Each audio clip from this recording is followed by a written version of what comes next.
Para saudara dan saudari yang Tuhan cintai, selamat pagi dan selamat bertemu lagi dalam renungan harian dari Paroki Santo Fransiskus Assisi Apior, edisi hari Rabu, tanggal 13 November 2024, dalam masa biasa yang ke-32. Mengawali hari yang baru ini, kita hendak mendengar dan merenungkan sabda Tuhan. Marilah sebelum kita mendengar dan merenungkan sabda Tuhan, kita berdoa. Dalam nama Bapa dan Putra dan Roh Kudus. Amin. Allah Bapa, penguasa semesta alam, Engkau memimpin kami dengan kasih dan kerahiman. Curahkanlah Roh Kudus-Mu agar kami dapat hidup dalam kasih dan kedamaian yang mempersatukan seluruh umat manusia. Bersabdalah ya Tuhan, kami siap mendengarkan. Terpujilah Engkau Bapa, Putra dan Roh Kudus, kini dan sepanjang segala masa. Amin. Para saudara dan saudari yang Tuhan cintai, sabda Tuhan yang hendak kita dengar dan kita renungkan untuk mengawali hari yang baru ini diambil dari Injil Lukas pasal 17 ayat 11 sampai 19. Tuhan bersamamu. Inilah Injil suci menurut Lukas.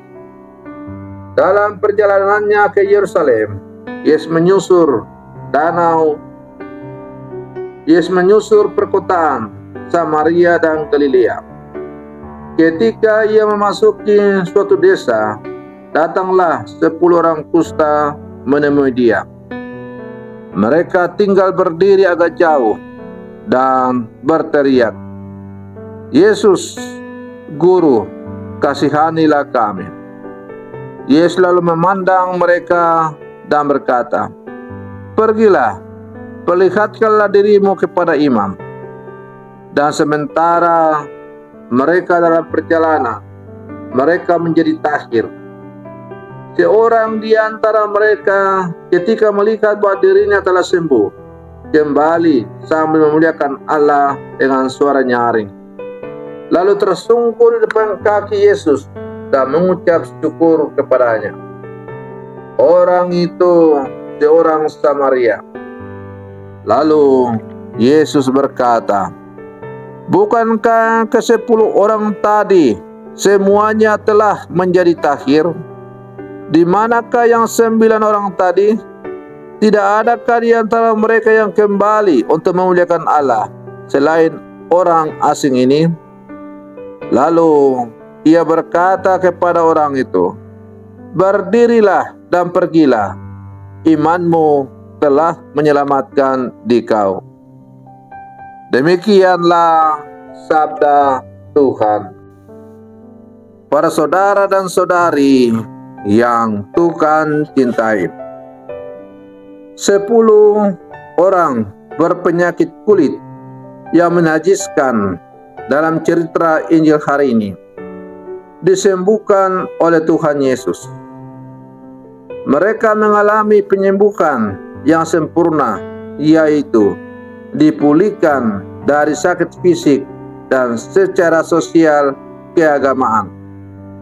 Martabat mereka diangkat kembali sehingga mereka bisa bergaul bebas dan berdoa di bait Allah.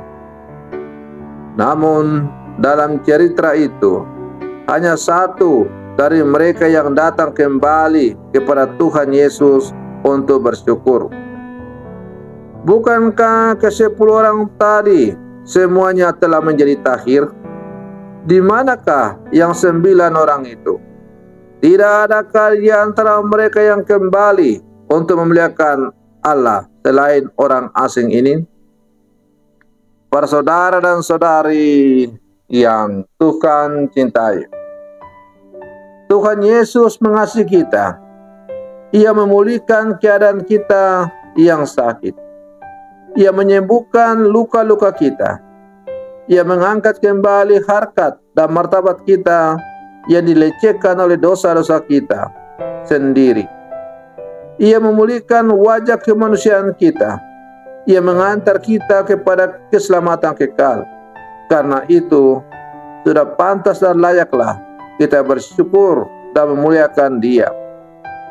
Dialah Allah dan Tuhan yang tidak membiarkan manusia ciptanya tertindas, tersingkir, tetapi memberikan jalan pembebasan dan penyembuhan. Maka sebagai orang-orang beriman, kita harus sungguh mencintai dan mengasihi Tuhan, sebagaimana Ia telah terlebih dahulu mengasihi dan mencintai kita. Para saudara dan saudari yang Tuhan cintai, kita adalah murid-murid Tuhan yang hidup di zaman sekarang. Kita ingin seperti satu orang kusta, sebagaimana dikatakan dalam Injil tadi. Kita telah banyak mengalami penyembuhan rohani dalam kehidupan kita. Maka penyembuhan, mujizat-mujizat, rahmat yang banyak kita alami dalam kehidupan kita sehari-hari, hendaklah kita kembalikan kepada Tuhan sebagai ungkapan syukur kita kepada Tuhan. Para saudara dan saudari yang Tuhan cintai, tidak usahlah membayangkan hal-hal yang hebat, apa belas kasih Tuhan, apa mujizat Tuhan yang Tuhan berikan kepada kita setiap hari. Rasakan saja nafas hidup yang masih kita miliki. Itulah rahmat, berkat, mujizat Tuhan yang sungguh luar biasa yang kita alami setiap saat. Namun terkadang karena nafas kehidupan kita itu kita sudah anggap barang biasa, maka terkadang kita tidak menyadari bahwa nafas yang kita masih miliki itu adalah karena anugerah Tuhan semata-mata. Maka sudah layak dan pantaslah kalau kita selalu bersyukur kepada Tuhan setiap hari, karena Ia selalu hadir menyatakan cintanya kepada kita melalui nafas hidup yang masih Ia anugerahkan kepada kita. Para saudara dan saudari yang Tuhan cintai, mari kita berlangkah maju bersama dan kita terus mencontoh teladan hidup satu orang kusta yang kembali bersyukur kepada Tuhan. Mari kita warnai seluruh kehidupan yang Tuhan masih anugerahkan kepada kita dengan selalu bersyukur kepada Dia. Selamat pagi, Tuhan Yesus memberkati.